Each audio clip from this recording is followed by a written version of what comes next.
Hi guys! Welcome back to my YouTube channel. And sa video to, i-share ko sa inyo kung paano natin pwedeng palitan yung ating boses sa gagawin nating mga videos. Katulad nito. Video to, i-share ko sa inyo kung paano natin pwedeng palitan yung ating boses sa gagawin nating mga Yan. videos. So magagawa nating mabago yung ating mga boses kapag gumamit tayo na editing tricks na to. So ang gagamitin nating video editor ay CapCut. So, huwag na nating patagalin, umpisahan na natin. So guys, kung wala pa kayong CapCut video editor, so pumunta lang kayo sa Play Store and i-search nyo lang dito yung CapCut. Yan. And i-install nyo lang po. So ako kasi meron na. And pag naka-install na po kayo ng CapCut, so i-open na natin. And itap lang natin yung new project. At piliin mo lang dito yung video na i-edit mo na gusto mong palitan ng boses. Okay? And tap natin yung add.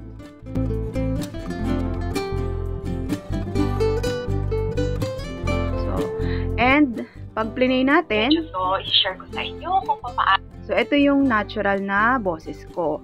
So, para papalitan natin to, itap lang natin yan. So, yan.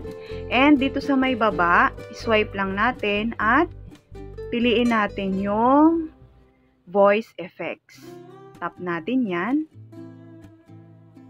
So, meron nga ditong basic, funny, synth, retro, and speech to song. So, yung basic, yung mga example nito is elf, mukhang duwende yung boses mo, deep, high, low, mic hug, echo. Okay? And sa funny, ito yung Jessie, trickster, bestie, distorted. So, ang example nito is Video to, i-share ko sa inyo kung paano natin pwedeng palitan yung ating boses sa gagawin nating mga video. So, mas magaganda yung nakalagay dito sa funny. And trickster, ay lagi ko itong naririnig sa mga content sa Facebook, kahit sa YouTube, sa TikTok. Yan. Video to, i-share ko sa inyo kung paano natin pwedeng palitan yung ating boses sa gagawin nating mga video. Diba? Maganda siya. And itong bestie, yung para siyang foreigner na nagsasalita. May accent.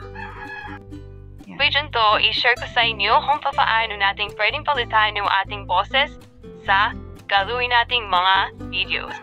Diba? And ito, hindi ko masyadong trip yung mga itong synth and retro. So, itong speech to song, paparinig ko sa inyo ito lang yung free eh. Ito kasi may mga bayad to. So, ito muna tayo sa free. Video to, i-share ko sa inyo kung paano natin pwedeng palitan yung ating boses sa gagawin nating mga videos. Nakakatuwa siya, di ba? And kapag nakapili na kayo ng voice effects na gusto nyo, halimbawa itong trickster, Video to, i-share ko sa inyo kung paano. so, tap nyo lang tong sa my check. Yan. And kapag ikaw yung content creator na hindi nagsasalita sa harap ng camera, yung gusto mo lang mag-voice over, pwede din naman po yun. So, kukuha tayo ng video na pwede tayong makapag-voice over. Yun. Kalimitang ginagawa ng ibang content creator. Yan. And, syempre, tanggalin muna natin yung volume niyan para hindi masyadong maingay. Okay? Para mas marinig yung voice over natin. Okay? And kapag gusto nyo nang mag-voice over is i-back nyo lang siya. Pindutin nyo to. And, piliin nyo yung audio. Click nyo yan at itap nyo yung record. Yan. So, pag tinap nyo yan, mag-start recording na yan. And mag-start na din po kayo magsalita. So, ito guys, kung mapapansin nyo, nakapag-voice over na ako dito. So, makikita nyo naman yan kasi meron nang nakalagay na voice over. So, ngayon, pag gusto nyo siyang palitan ng boses, and pwede nyo rin naman siyang i-cut.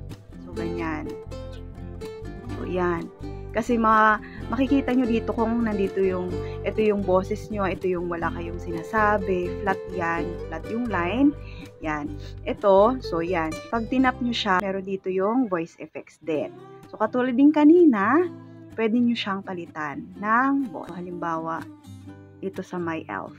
Yan mga guys, ang dami-dami dito mga ayuda. Ano ba to? Success, mga bigas. Mga bigas ba to? Abono, sana all. Yan, nandito yan guys sa Mabua, Camarines Sur. Nung pumunta dito ang ating Pangulo. Nakakatawa. So, i-check nyo lang siya. Halimbawa, ito na yung gusto nyo. So, i-check nyo lang to and i-save nyo na. So, ganun lang po kadali. So, I hope nakatulong sa'yo ang video to. And kung oo, kindly like this video and subscribe to my YouTube channel for more tutorial videos. Maraming salamat po sa panonood and see you next time. Bye!